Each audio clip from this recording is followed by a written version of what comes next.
سلام خبركم تخاطلتي بين تي في نلو مسؤولس شوعات تحدار كالاي تحستو زيت تدالو علتاو زيناتات زلكم مصيلخو كموترو كساف صام مدباتنا نخت كتاتلو عند عدمكو بقدامنت ارست زينا ابي باص هاغراوي وددر تخايدو منغست ኢትዮጵያ በጉዳይ ዘሳሐብ ክልላት ትግራይን አምሐራን መግለጽ ወጽኡ መርሐቲ ግብጽን ደቡብ ሱዳንን አብ ጉዳይ ሱዳን ተመያይጦም ተሐጋጋዚ አዛዝ ሰራዊት ዩክሬን ነማዓልት ልደቱ በስተዋቦ ቦምባ ተቀተሉ ፍልስጤማዊ ጋዜጠኛ 40 ክልተን አዝማዱ በደብዳብ ከምዝ ተቀተለን ካልእን ዝድህስስ መደባት ሒዘልኩም መጽለኹ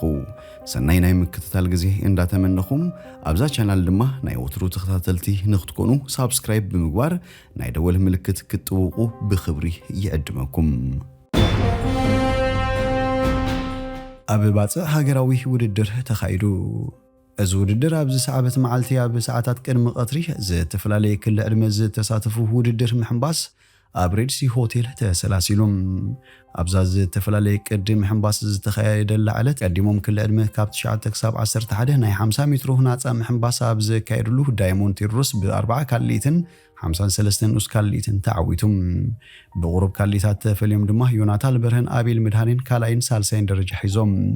ኣብ ተመሳሳሊ ውድድር ጾታን ክለ ዕድመን ካብ 11 ክሳብ 12 ቀዳማይ አማን እድሪስ ካላይ ሰነድ ጸጋይ ሳልሳይ ማታን ዘከራስ ዕውታት ኮይኖም ካብ ክለ ዕድመ 13 ክሳብ 14 ደቂ ተባዕትዮ ኣብ ናጻ ምሕንባስ 100 ሜትሮ ክሽፍኑን ከለው ቶማስ ሚካኤል በሓደ ደቂቕን 27 ካልሊትን 47 ንኡስ ካልሊትን ቀዲሙ መዛዝም ቦታ ክበጽሕን ከሎ ካላይ ነሲብ መንሱር ሳልሳይ ሄኖክ ሳምሶም አትዮም ኣብ ደቅንስትዮ ተመሳሳሊ ዕድመ ውድድር ድማ ሱፋና ዳንኤል ደኒላ ሚካኤልን ምስጋና ነቢን ፖዲየም ዘደይበን ደረጃ ሒዘን ኣብ ክለ ዕድመ 15 ክሳብ 17 ናይ 200 ሜትሮ ናጻ ምሕንባስ አማኑኤል ነብዩን ቅዱስ ብርሃንን ፊሊሞንን እሰይና ኸቲሉ ከዕወት ክኢሎም ባና ወልደ ገብርኤል ቀሳነት ተስፋይን ሊዲያ ፍጹም ድማ ነተመሳሳሊ ዕድመን ዓይነት ውድድር ዝተዓወታሉ የነረን ኣብ ተመሳሳሊ ዕድመ ናይ አፍ ልብ ምሕንባስ በተኸታታሊ ኖህ የማነ አማኑኤል ነብዩን ኤሮድ ኤፍሬምን እዮም ካብ ቀዳማይ ክሳብ ሳልሳይ ደረጃ ሒዞም ኣብ ካልኣይ ዓይነት ውድድር ማለት ሪል 4 ዓይነት ምሕንባስ ብሓደ ተጠቃሊሎም ዘካየዱ እዮም ዕድመ ካብ 15 ክሳብ 17 ናይ 200 ሜትሮ ክሽፍኑን ከለው አማኑኤል ነብዩ ንመወዳደር ተበሊጹ ቀዳማይ አትዮም ኖህ የማነን ቅዱስ ብርሃንን ድማ ካላይን ሳልሳይን ደረጃ ሒዞም ኣብ ተመሳሳሊ ዕድመን ውድድር ደቅንስትዮ ባና ወልደ ሚካኤል ብ4 ደቂቕን 25 ካልሊትን 74 ንኡስ ካልሊትን ንቕሳነት ተስፋይን አርያም አድሓኖምን ኣኸቲላ ዕውት ኮይናም ዕድመ 18 ደቂ ተባዕትዮ ናጻ ምሕንባስ ናይ 200 ሜትሮን ኣካይዶም ነይሮም ነጃም በየነ 3 ደቂቕ 24 ካልሊትን 42 ንኡስ ካልሊትን ጸብለሊሉም ሰለሞን ኢዮብ ብ3 ደቂቕን 27 ካልሊትን 47 ንኡስ ካልሊትን ኮኸብ አብርሃ ድማ ብ3 ደቂቕን 29 ካልሊትን 69 ንኡስ ካልሊትን ድማ ሲዒቦም ዝተዓወቱ እዮም ነይሮም ኣብ ተመሳሳሊ ክለ ዕድመን ጾታን ናይ 200 ሜትሮ ናይ አፍ ልቢ ምሕንባስ ሳሙኤል ተስፉ ዝተመደበሉ ርሕቀት ብ3 ደቂቕን 47 ካልሊትን 97 ንኡስ ካልሊትን ተዓዊቱላ ሰለሞን ኢዮብን ማሕሙድ ዮሴፍን ድማ ብናይ ካልሊት ፍልልህ ድሒሩ ተሰሪዖም በዘይካዚያ በተመሳሳሊ ዕድመን ጾታን ናይ 400 ሜትሮ ምሕንባስ ሰለሞን ኢዮብ ብ7 ደቂቕን 16 ካልሊትን 74 ንኡስ ካልሊትን ተወሳኺ ዓወት ሰኒዶም ናታን ወልደ ስላሴ ብ7 ደቂቕን 32 ካልሊትን 18 ንኡስ ካልሊትን ማሕሙድ ዮሴፍ ብ7 ደቂቕን 42 ካልሊትን 38 ንኡስ ካልሊትን ድማ መድረኽ ዕውታት ደይቦም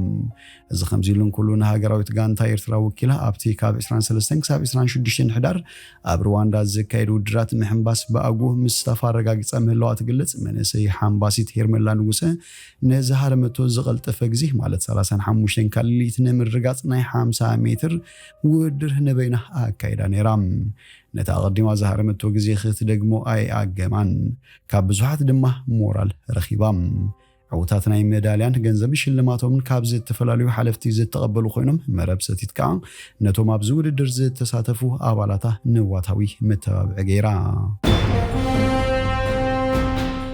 መንግስቲ ኢትዮጵያ በጉዳይ ዘሳሐብ ክልላት ትግራይን አምሐራን መግለጽ ወጽኡ ኣብ ዝሓለፈ ሰሙንን ሓደ ዓመት ዝጸንሐ ስምዕ ሰላም ፕሪቶሪያ በዝምልከት መንግስቲ ፌደራል ኣብ ክልቲኡ ዞባታት ዘሳሐብ ከባቢታት ንምትፍናን መፍትሕታት ንምትግባር ጻዕርታት ይገብር ከም ዘሎ ፍሊጡም ኣብ ቀዳማይ ዓመት ስምዕ ሰላም ፈረምቲ ብሕጽረት ኣፈጻጽማ ንሕድሕዶም ይዋዋሱ እዮም ብመሰረት ትማል ሶኒ በአገልግሎት መራኸቢታት መንግስቲ ዝወፀ መግለጺ መንግስቲ ፌደራልን ትካላትን ውዕል ፕሪቶሪያ ካብቲ ትጽቢት ዝተገበረሉ ንላዕሊ ይፍጽሙ ኣሉ ክብል ከሲሱ እዩ ነቲ ስምዕ ብግቡእ ዘይተግበረ መንግስቲ ፌደራል ምዃኑ ዝጠቐሰ ህወሓት ከም ግብረ መልሲ ብግዚያዊ ምምሕዳር ክፍጽም ዝግብኦም ጉዳያት ብግቡእ ተግባራዊ ኮይኖም ከም ዘሎ ፍሊጡም አገልግሎት መራኸቢታት ኣብ ናይ ሎሚ መግለጺ ነቶም ዘካትዑ ከባቢታት መፍትሒ ከም ዝወሰደ ኣመልኪቱም እዚ ድማ ኣካል ናይቲ ስምዕ ኮይኑ ነባር ሰላም ዝረጋገጽን ንኹሎም ወገናት ክጠቅም ዝኽእል እዩ ክብል ገሊጹም ብመሰረት እዚ ክረምቲ ከይበጽሕን ስራሕ ሕርሻ ምጅማሩን ተመዛበልቲ ናብ ከባቢኦም ክምለሱ ይግባእ ብነበርቲ እቲ ከባቢ ዝተመርጹ ኣካላት ክመሓደር ኣብ መወዳእታ ድማ ብመሰረት ሕገ መንግስቲ ረፈረንደም ክካየድ ደረጃ ብደረጃ መስርሕ ተቐሚጡሎም ነዚ ንምትግባር ምንቅስቓሳት ይግበራሎም እቲ ዘሎ መንግስቲ ግና ብዛዕባ ንጥፈታቱ ብንጹር ዝጠቐሶ ነገር የልቦን ኣብ አንቀጽ 10 ስምዕ ፕሪቶሪያ ጉዳይ ዘሰሓብ ከባቢታት ብመሰረት ሕገ መንግስቲ ኢትዮጵያ ክፍታሕ ከም ዘለዎ ይድንገግ እቲ ሕገ መንግስቲ ዶባት ክልላት ብዝምልከት ኣብ ሕቶ ዝተመስረተ ብምዃኑ ብዝምልከቶም ክልላት ስምዕ ክግበር እዩ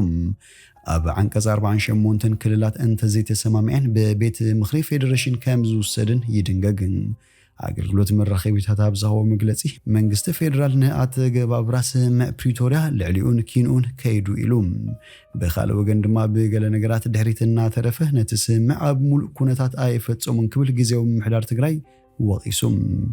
ምስ ፌደራል መንግስቲ ስምዕ ሰላም ፕሪቶሪያ ዝፍርም ህወሓት ኣብ ዝሓለፈ ዓመት ብወገን ትግራይ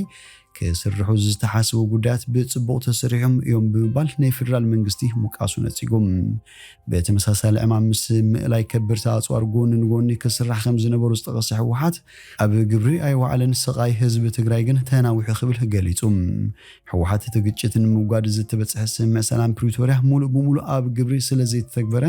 ብሚልዮናት ዝቑጸሩ ህዝቢ ትግራይ ፋሕ ኢሎም ከም ዘለውን ኣመልኪቶም ብኻልእ ገጽ ድማ ብዙሓት ነቐፍቲ ፌደራልን ክልል ትግራይን ተጋግብራ ስምዕ ሰላም ፕሪቶሪያ ግልጽነት ከም ዘይብሉ ብምልካት ሓደ ካብቶም ቀንዲ መንቀልታት ናይቲ ኣብ መንጎ ክልል ኣምሓራን ሓይልታት መንግስቲ ፋኖን ዝካየድ ዘሎ ግጭት ምዃኖም ይገልጹ መራሕቲ ግብጽን ደቡብ ሱዳንን ኣብ ጉዳይ ሱዳን ተመያይጦም ኣብ ግብጽ ወግዓዊ ናይ ስራሕ ምብጻሕ ዘካየድ ዘሎ ፕሬዝደንት ደቡብ ሱዳን ሳልቫኪር ማርዲያት ምስ ፕሬዝደንት ዓብደልፈታሕ አልሲሲ ብምርኻብ ኣብ ህሉ ኩነታት ሱዳን ተመያይጦም ክልቲኦም መራሕቲ ዝቕጽሉ ዘሎ ግጭት ሱዳን ኣብ ጅዳ ዝካየድ ዘሎ ዘተን ተኽሎም ምኽታም ስምዕ ሰላምን ከም ቀንዲ ዛዕባ ከም ዝተይሉ መርበብ ዜና ግብጺ ሓቢረን ፕሬዝደንት ግብጺ ዓብደልፈታሕ አልሲሲ ኣብ ጉዳይ ሱዳን ንምዝንታይ ኣብ ወርሒ ሐምለ 2023 ኤርትራ ዝተሳተፈቱ ዋዕላ ጎረባብቲ ሃገራት ሱዳን ኣብ ካይሮ ከም ዝወደበ ይዝከር እዚ ሎሚ ዝተኻየደ ርክብ መራሕቲ ግብጽን ደቡብ ሱዳናውያን ተመሳሳሊ ኮይኑ ብፍላይ ነዘን ክልተ ሃገራት ምስ ሱዳን ኣብ ዘለዎን ሓበራዊ ረብሓ ዘተኮረ እዩ ተባሂሉ ኣብ ትርክብ ንሱዳን ግብጽን ኢትዮጵያን ዝሰሓብ ዘሎ ጉዳይ ኣጠቓቕማ ናይልን ደቡብ ሱዳን እትሕዞ መርገጽን ከምኡውን ድማ ኣብ መንጎ ክልቲአን ሃገራት ዘሎ ምትሕጋዙን ከም ዝተላዕለ ዘሚድል ኢስት ኣብ ጸብጻብ ኣስፊራ ፕሬዝደንት ኪር ብ6 ሕዳር ናብ ካይሮ ዘምርሕ ብጀነራል ሓምዳን ዳጋሎ ዝምርሑ ሓይልታት ንዝበዝሕ ክፋል ዞባ ዳርፉር ከም ዝተቆጻጸርሉ ኣብ ዝፍለጠሉ ዕለት እዩ ኣብ ጅዳ ዝጋባእ ዘሎ ዘተ ሰላም ሱዳን ዛጊት ውጽኢቱ ኣይተሓበረን ዘተ ዳግማይ ካብ ዝጅምር ሰሙን ሓሊፉ እኳ እንተሎ ክልቲኦም ተጻረርቲ ሓይልታት ሱዳን ኣብ ስምዕ ምቁራጽ ተኽሲ ክበጽሑ ብዘይምኻሎም ኩናት ይቕጽል እዩ ዘሎም ብጀነራል ሓምዳን ዳጋሎ ዝምርሑ ፈጣን ሓይልታት ኣብ ዝሓለፈ ሰሙን ጥራይ ኣብ ዞባ ዳርፉር ዝርከብ ከተማታት ኒያላ ዘሊንጂን አልጄኒና ሓንቲ ድሕሪት ሓንቲ ክቋጸሩን ከለዉ ኣብ ካርቱም ጽዑጽዕ ኩናት ምህላው ተሓቢሮም ኣብ ሳልስት እዚ ኣብ ዱርማን ኣብ ዝቕጽል ዘሎ ኩናት ኣብ ማእከል ዕዳጋ ዝወደቐ ፈንጃሪ ብውሕዱ 20 ሰባት ከም ዝተቐተሉን ትካል ሕክምና ካብ ካርቱም ገሊጸን ተሓጋጋዚ ኣዛዝ ሰራዊት ዩክሬን ንመዓልቲ ልደቱ ብዝተዋህቦ ቦምባ ተቐቲሉ ሓላፊ ሓይልታት ዩክሬን ጀነራል ቫለሪ ዛሉዙኒ ናይ ቀረባ ተሓጋጋዚኡ ከም ህያብ ልደት ብዝተዋህቦ ቦምባ ከም ዝተቐተለ ተገሊጹ ወዲ 39 ዓመት ሜጀር ሄንዲ ቻስቲዮኻቭ ካብ መሳርሕቱ ዝተዋህበ ህያባት ኣብ ገዙ ምስ ወዱ እናኸፈቶ እንከለዩ እቲ ቦምባ ተፈንጂሩ تود 13 عامت زعلمي ودوه بخبير قوسيلو يركب ሚኒስትሩ ውሽጣዊ ጉዳያት ኢሆር ክሊሚንኮ ተቆልዓ ንቀለበት ታ ቦምባ ኸጠውያ ድሕሪ ምጅማሩ ኣቦ ነቲ ቦምባ ካብቲ ቆልዓ ክወስድ እንከሎ ታ ቀለበት ስለዚ ተሳሓበት ዘሕዝን ህነት ጉህ ኣስዒቡ ክብል ገሊጹም በመሰረት እቲ ሚኒስትር እቶም ቦምባታት ካብ ሓደ መሳርሕቱ ዝተዋሃቡ ህያባትዮም ህዝቢ ውፅኢት ወግዓዊ መርመራ ክጽበት ሚኒስትር ተላቢሎም ፖሊስ ግን እቲ ፍንጀራ በሰንኪ ጥንቃቐ ዝጎደሉ ኣተሓዛ ተተኮስቲ ከም ዝኾኑ ይዝገልጽ ነዊሕ ከይጸንሐ ግን ኣብቲ ገዛ ካልኦት ሓሙሽተ ቦምባታት ተረኺቦም እዮም ድሕሪ ድማ ኣብ ልዕሊ እቲ ኮሎኔል ከም ዝኾነ ዝተገልጸ መሳርሕቱ ዝተገብረ ተፍትሽ ሲዒቡ ካልኦት ተመሳሰልቲ ክልተ ቦምባታት ተረኺቦም ሜጀር ቻስቶኮቭ ነተን ቦምባታት ጥርሙዝ ዊስኪ ኣብ ዝሓዘ ኣብ ቦርሳ ገይሩ ናብ ገጹ ከም ዝወሰደን ይንገር እቲ ዊስኪ ምስ ናይ ቦምባ ቅርጺ ዘለዎም ብርጭቆታት ኣብቲ ናይ ህያ ቦርሳ ከም ዝነበረን እቲ ፍንጀራ ድማ ነቲ ቦርሳ ምስ ከፈቶ ከም ዘጋጠመን ሓደ ምንጪ ዝሃበ ሓበሬታ የመልክትም ካልኦት ጸብጻባት ድማ መሳርሕቱ ንዓኻ ምግርህ ኣጸጋሚ እዩ ነዚ ድማ ቦምባታት ብሉጽ ጥርሙዝ ዊስኪን ዝህበካ ዘለኹ ኢሉ ከም ዝሃቦ ይገልጹም ጀነራል ዛሉዚኒ ሜጀር ቻስቶኮቭ ኣብ ለካቲት 2022 ሙሉእ ወራር ሩስያ ካብ ዝጅምር ኣትሒዙ ዘተኣማምን ሓጋዚ ነይሩ ብምባል ሞቱ ኣብ ልዕሊ ሰራዊት ዩክሬን ኣብ በዓሉን ዘጋጠመ ዘይግለጽ ቃንዛን ከቢድ ክሳራን ምዃኑ ተዛሪቦም